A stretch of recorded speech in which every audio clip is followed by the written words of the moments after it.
You never know, হতেও পারে। ও মাই god, এখন এগুলো রাজনৈতিক পরিচয়।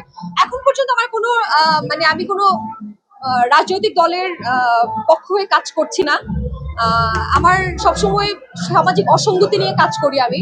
আমি যেটা সেদিনও বলছিলাম যে আমাদের প্রত্যেক বছর কি পরিমাণ কীটনাশক ব্যবহার করা হচ্ছে খাবারে। আমরা প্রতিদিন যে খাবারটা খাচ্ছি, এই খাবারটার কারণে, খাদ্যের ভেজালের কারণে আমাদের প্রত্যেকের শরীরে যে রোগগুলো বাসা বাঁধছে, আমাদের ইমিউনিটি সিস্টেম খারাপ হয়ে যাচ্ছে, ক্যান্সারের মতো রোগ হচ্ছে, সেগুলো আমরা কেউ দেখি না। আমরা শুধু দেখি কে কোথায় মারামারি করতেছে, কাটাকাটি করতেছে। রাজনৈতিক দলগুলো, আমি সরি টু সে, তারা যেটা করতেছে, আমার মনে হয় তাদের ফোকাস তো করা উচিত এখন মানুষের জন্য বেটার। যেমন রিক্সা, অটো রিক্সা নিয়ে আমি রিসেন্টলি কথা বলছি। অটো রিক্সার জন্য প্রত্যেকটা গাড়ি মানুষজন বিরক্ত হয়ে গেছে। সো স্টপ, এই মেইন রোডে অটো রিক্সা বন্ধ করতে হবে। ঢাকাকে ডিসেন্ট্রালাইজ করতে হবে। ঢাকার মধ্যে জ্যামে 2-3 ঘন্টা এক জায়গায় বসে থাকতেছে, ফুয়েল নষ্ট হচ্ছে, জ্বালানি সম্পদ নষ্ট হচ্ছে আমাদের। সো আমাদের নিয়ে রিজার্ভে টাকা পয়সা নাই। সো এই ধরনের কাজগুলো যে খাবারের ভেজাল দেওয়ার জন্য বলছি, খাবারের ভেজাল দেওয়ার মানুষের ফাঁসি হওয়া উচিত। অন্যান্য দেশে অনেক স্ট্রিক্ট আইন আছে এই বিষয়ে। সো আমার মনে হয় এগুলোতে ফোকাস করেন। সবাই তো ক্ষমতার জন্য মারামারি কাটাকাটি করছে।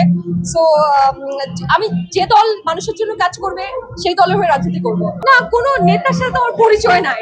নেতারা তো প্রশ্নই করে না বাংলাদেশে। তো এই যে প্রশ্নভিত্তিক জবাবদিহিতামূলক রাজনীতির সিস্টেমটাই তো নাই বাংলাদেশে, এটাই তো সমস্যা।